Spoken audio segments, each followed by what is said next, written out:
Certainly at this time, if you would, please press star then 1 if you would like to ask your question today. Again, that is star and 1 to ask your question today. And we'll take our first question from Dan Raphael with Boxing Scene. Please go ahead. Hello, everybody. Thanks for doing this. Welcome back, Bob and everybody. My question for you, Felix, is this. Can you, first of all, I have 2 questions for you. The first one is, can you just tell me a little bit about your feelings about having your first fight outside of Puerto Rico, and it will be on somewhat unusual circumstances given there won't be any fans in attendance? Well, it's going to be, I feel great. I feel emotional. My last fight was in January, and knowing I'm going to fight now in June with Shakur Stevenson, knowing that he's one of the best prospects right now, and he's the 126 champion. I'm 126 too, but they give me this opportunity in 130. I'm gonna go and give it all. This is a great opportunity. I can let this opportunity go, and I just don't want to fight. I want to fight, and it's not going to have fully, but I don't have no problem with that. I just want to go to that ring and do my job. So my other question, you mentioned about the weight. You've basically fought your whole career at featherweight. Shakur has done the same. This fight's over the weight, not for his title. I know you're excited about the fight, getting back in the ring, but is there any small part that's disappointing that you're getting a chance to fight against a world champion, but yet it's not going to be for that title? Well, it's a little bit disappointing, not fighting for that title. I think it's every boxer dreams. I put for a title shot, but I think fighting with him in 130 without that title, it could open me a lot of doors. So I'm gonna get this great opportunity so that I'm gonna give it all, and I know that if we win, we could open all the doors, so we could have more fights and better fights. Terrific. Thank you very much for that. I appreciate it. I have one question for Bob. Are you there, Bob? Yes. Hey, Bob. Welcome back. Can you just briefly sort of explain the thought process about how you went about bringing these fights back? And I sort of get it, like that these initial bouts are not for titles if you have world champions, but can you just explain sort of the thought behind that? Yeah, I mean, this is not an easy job. It seems like it's easy, but my people, Brad Jacobs and Todd DeBuff, really been working for months on this, getting the protocols in shape, the testing, working with the Nevada Commission and its medical staff. I mean, this is something that nobody, at least on our end, had any experience with. So it's really been a work in progress, and it continues to be a work in progress. Imagine guys come into Vegas to get into the bubble, which is a special floor at the MGM. They got to be tested. They're in the bubble. They got to be escorted to a place to shake out and train, to a place to eat. We have a special dining room set up in the convention center. All of this is something that none of us is used to. Now, we're not starting out with title fights, but we're going to, before long, by the third week, start doing some world title fights, because there are other issues with the organizations which we're working out. So it's one step at a time. It's not easy. I mean, and it's not inexpensive. For example, testing, just the testing for coronavirus, for each event will cost us in excess of $25,000. Just the testing, plus the rooms, the special security, the meals, and the dining in the convention area. This is a very, very large undertaking, but obviously it has to be done. We've got to get boxing started up. we're going to probably be doing this perhaps for 3 months, for June and July definitely, and then in August, and hopefully by September, we're going to start getting back to doing events with spectators with a limited capacity. That's our second phase that we're working on. And the third phase, hopefully by the end of the year, we'll be doing events with virtually full capacity. But that's down the line. So, I mean, this is really big responsibility on our part to start it off in the right foot. As I said, our protocols, which we've been working on for months, are available to all promoters all over the world. There's no competition here. We want to get everybody to do the right things necessary to get started in boxing as big as possible. Thank you very much, Bob. I appreciate it. Good luck with everything. Thank you. And we'll go next to Keith Eidig with BoxingScene.com. Please go ahead. Well, I was just wondering if you could tell us what type of fight you expect Caraballo to give Shakur Stevenson, and maybe a little bit about Caraballo as a fighter. Who did you ask that to? That's for you, Bob. Yeah, well, the wrong guy. I mean, Carl Moretti and our matchmakers are familiar with Caraballo. They think it's a very competitive fight. That's good enough for me. I've never seen the young man fight, but he comes highly recommended by Moretti and our matchmakers. Okay, what are you expecting from Shakur at 130 pounds, Bob? Shakur is, I said it when we did our first fight, Shakur Stevenson is a future star in the sport of boxing, a future superstar. I look on him as the southpaw version of Floyd Mayweather, and I think he will exceed the performances by Floyd. I just think he's a rare talent, and I think that he's a young man who's growing in size, and so I think 130 pounds will be a brief stop in his career because he's growing into a welterweight and maybe even a junior middleweight. Oh, wow. Thank you, Bob. And we'll take our next question from Carlos Toro with Fightful. Please go ahead. Hi, everybody. Thanks so much for taking time to talk to us.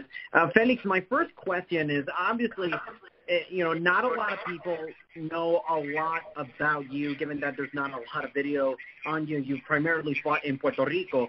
But what does it mean to you to sort of kind of coming into this position, not just as an underdog, but someone who the general audience in the United States really has no idea of how you are as a fighter?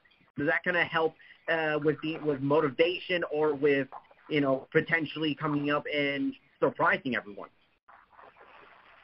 Well, I know there's not a lot of video about me. Nobody knows about me a lot. I've been doing my career here at CI.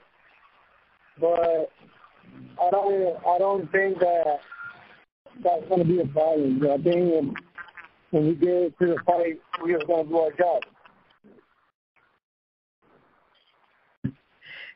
One quick question for Bob, if he's still there.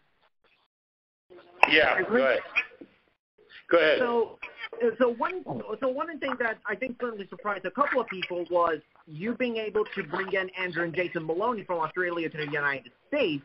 So my question to you is, what does this mean that there are potential plans or something in the works of potentially maybe bringing in other fighters on top-ranked roster from outside the United States and seeing if that could potentially fit into the schedule or the amount of shows that you guys got up ahead?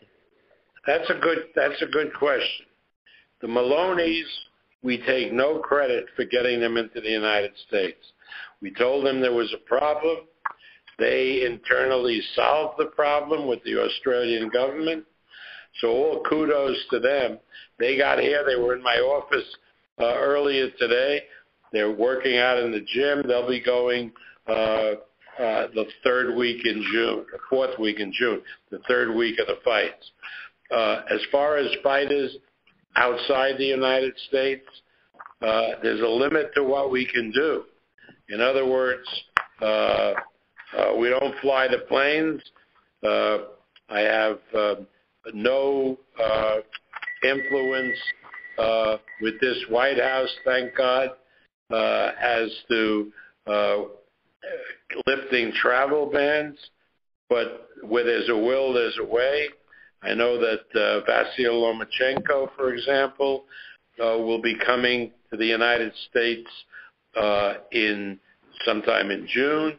Janibek, Kazakhstan guy, will be coming. I don't know when the Brits can come. I don't know when the Canadians can come.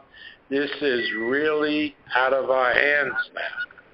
So every fighter that wants to come over and wants to participate in these shows and continue with their career has got to find a way to do that on their own with their advisors.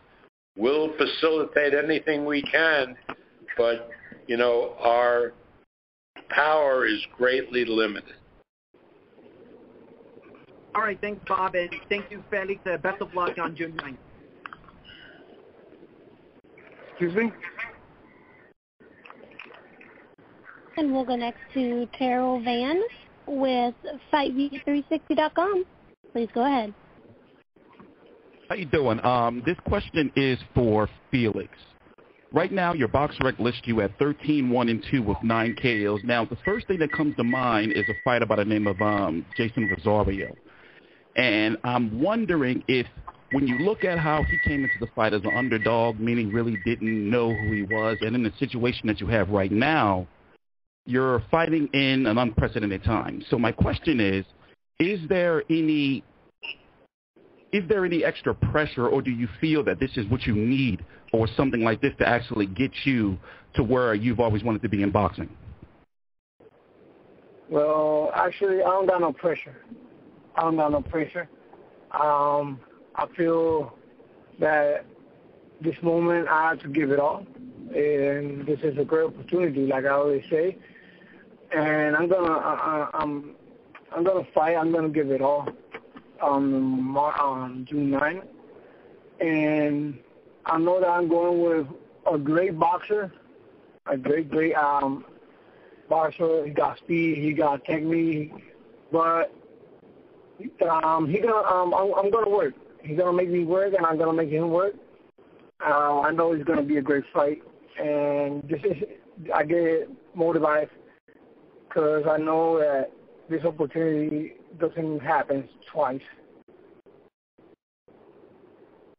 Okay, thank you. And my question next is for Bob. The question I have is, can you go a bit into, will there be anything, different for media in regards to anything virtual media days, or any way we as media from home will be able to talk, to the boxers before or maybe after the events?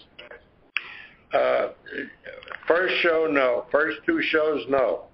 First two shows, we have our hands full getting this off the ground. Maybe we can arrange for conference calls after the fight. But, even the television crew from ESPN will be broadcasting this from a remote location. We will not have media at the event because of the whole testing, and we want to make sure that everybody is safe with these first two events. We have our hands full. We haven't done it before. We want to make sure that everything goes smoothly because there's a whole bunch of, there's 30, ESPN has at least 30 people in their camera crew. The commission has another 20 or 30 people with the referees and inspectors. And so we eliminated media in the bubble, in the arena for the first two shows. And what we hope to do, once we see how well these events have gone, is to now open it up to a limited number of media at first for the second week, and then expand as we go along. We'll be doing these fights in this bubble with no spectators at least through the end of July, probably longer, but in this place at least through the end of July. So as we become more and more familiar with the policies that we have to have, then we'll start allowing media into the event where they can ask questions. And just to follow up on what Bob said, we will be having a virtual post-fight press conference. So media will receive information about that early next week, and we'll go from there. Thank you. And Felix has time for one more question, so fire away for whoever's next. Perfect. Thank you. We'll take our next question from James Bell with the Boxing Source. Please go ahead. Yes, question for Felix there. How is it to kind of like be in this particular position where you'll be featured in the first fight back as far as like boxing on a large scale here in the U.S.? Can you ask me the question again? Now, what I was asking was, like, how is it for you to be featured in the first large-scale boxing event in the U.S. after, the whole COVID-19 thing? Well, it's great. For me, it's great. I never thought I was going to fight this year again because from the pandemic of COVID. I thought that I was going to fight in all this year, year. And when I got the call, well, I got excited. I just got ready and started training harder because I never stopped training.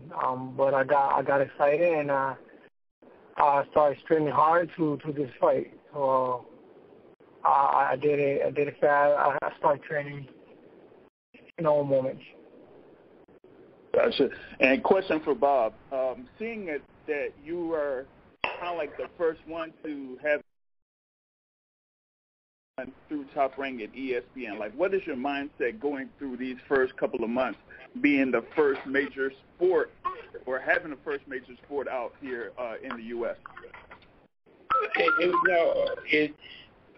We know the responsibility on our shoulders to make sure this thing goes well, that these fights are held, that they're interesting, entertaining, but even more important, that they're safe, that the fighters are safe, that the people in the arena, the commission people, the television people, that everybody is safe. That is our primary focus now. And once we get through a number of these and we know where we're going and we know what's working and what's not working, then we'll begin to expand it so it looks more like what we had before this coronavirus plague. That's the best I can do. I can't just wave a wand and make everything perfect because I don't know how to do it. Nobody knows how to do it. But we've been, the Nevada Commission has been tremendous. They've worked very closely with us. It's been no nonsense with their doctors and everything. with the coronavirus czar in Nevada. Jim Mirren has been terrific. So he got us the testing. So again, we felt our way. We've worked through it. We're here now. We're confident that it's going to work. Do we know for sure? Absolutely not. But I believe that everything is going to go smoothly and that going into the end of June, July, we're going to get some really big fights that we're going to be showing the public. All right. Thank you very much, Bob, and thanks. And thank you, Felix, for joining us on today's call.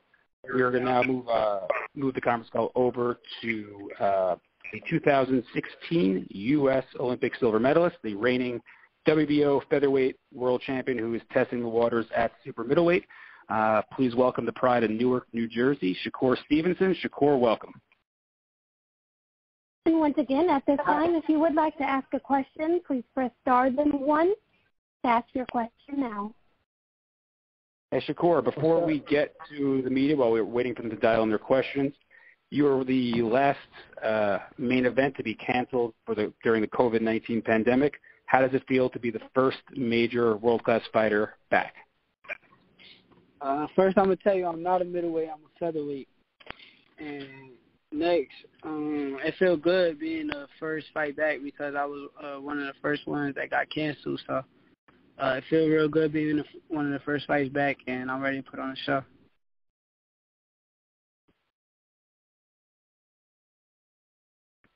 And we'll take our first question from Steve Kim with ESPN. Please go ahead. All right, thank you, guys. Shakur, I think you may have answered my question. I know this is a non-title fight at 130. Is it your intention to go back down to 126 after this fight? I don't know yet. I got to see how I feel at 130. With making the 130 weight. That'd be a question I can answer better for you after the fight. So right now I can't really give you a spot-on answer. Mm-hmm. Shakur, I remember talking to you on that Friday after your fight and your whole card got canceled. What was that weekend like for you? It was bad because of the fact that I trained 8 weeks, spent a lot of money on training camp, and then to find out that I wasn't getting paid, that kind of made me mad. Find out I wasn't fighting made me mad because I felt like I put a lot of work in. I felt like I was going to perform really good. I was mad at that. So it wasn't a good week, but being around my family and friends, it kind of made it a lot better. Okay. Bob, I have a question for you. Should Shakur indicate to you that he does have a couple of fights left at 126, do you try to revisit the Josh Warrington situation for him? Absolutely. Let's see what's happening. Again, we're in uncertain times. Who knows when we'll be able to do events with spectators. That's a fight that needs spectators, and I know that the promoters over in the UK are working towards that. We're working towards that. Absolutely, whether it's going to be in the States or in the UK, we want that fight, Warrington fight, to happen. I promised that to Shakur. Now, if, on the other hand, he feels that he's better off going to 130, well, we'll go along with that. In other words, I'm not going to force a fighter to fight at a weight which he shouldn't be fighting at because it takes too much out of him to make the weight. So Shakur has great people with him, great technical people, his corner people, his manager, Jay Prince. They'll discuss it with him and discuss it with us. But certainly, if he decides to stay at 126, I'm going to, one way or the other, make the Warrington fight happen. All right, guys. Thank you very much. Have a great afternoon, everybody. All right, and we'll take our next question from Keith Idek with BoxingScene.com. Please go ahead. Hey, Shakur, I was just wondering, did you have any familiarity at all with Felix Caraballo before you knew he was your opponent? Nah, I ain't never heard of him before. Since you found out he was your opponent, I know there's not a lot of video available on him. What have you been able to find out, and how much footage have you been able to find on him to study him? I watched like one round. I seen everything I needed to see in that one round, and kept it moving from there. I see a lot of holes in his game, so I'm gonna expose it. The one round that you saw, I mean, without giving away your game plan or anything, what did you notice? I noticed that he's nowhere near on my level. How do you expect him to come forward? Like, what are you expecting from him? Him to come wide, and try to land a big shot. Okay. What was it like for you, Shakur, to have the extra 4 pounds? I know you haven't made weight yet, of course, but what has it been like for you to try to make 130 as opposed to 126? How much more comfortable? It's a little bit more comfortable, but I think that I'm really a 130-pounder, honestly, what I've been feeling like. So. How hard is it for you? I'm sorry, go ahead. What did you say? No, go ahead. I was the last time you had to make 126. I know you didn't get to the scale because the fight got canceled. But how was it for you the last time you were training to make 126? It actually went better. It actually went better than I thought it was gonna go. But it's still work to get there. It's not easy. So I'm a real big 126. Okay, great. I appreciate it, Shakur. No problem. And we'll take our next question from Jeremy Herringeff with fansided.com. Please go ahead. Shakur, Bob, it's good to finally be talking to you again with boxing and the long layoff. First question for Shakur. Obviously, the world is going through a large amount of turmoil with the pandemic and the murder of George Floyd. How have the problems surrounding our country and world impacted you mentally and emotionally, and how have you been dealing with those emotions? Honestly, I've been more focused on my fight. I understand everything that's going on, and I'm with my people with everything that's going on. But I got a fight coming up, so I've been in the gym every day, going home. When I go home, I'm watching boxing. I've been in camp, so I'm not really too focused on everything that's going on the outside. I'm more locked in on what's going on the inside as far as boxing. Talking about the boxing, your last bout was 8 months ago. As far as having that kind of distance between fights, do you think that time off will impact you either positive or negatively? And what goals do you have for yourself physically, and what do you hope to see from yourself in this fight? No, I don't think the time off going to do anything because I'm a gym rat, and I'm always in the gym. So me being a gym rat and in the gym, I probably got to get off a little rust in the first 2 rounds. But other than that, I'm ready to go. Like, I'm in the gym every day. Ain't no way I'm going to have a rust just from being off 8 months when I've been sparring. I just did a full training camp on March 14th and then got right back in the gym. Took like a month off, then got in the gym. So I'm a gym rat. I don't think it's going to affect me. The final question for Bob.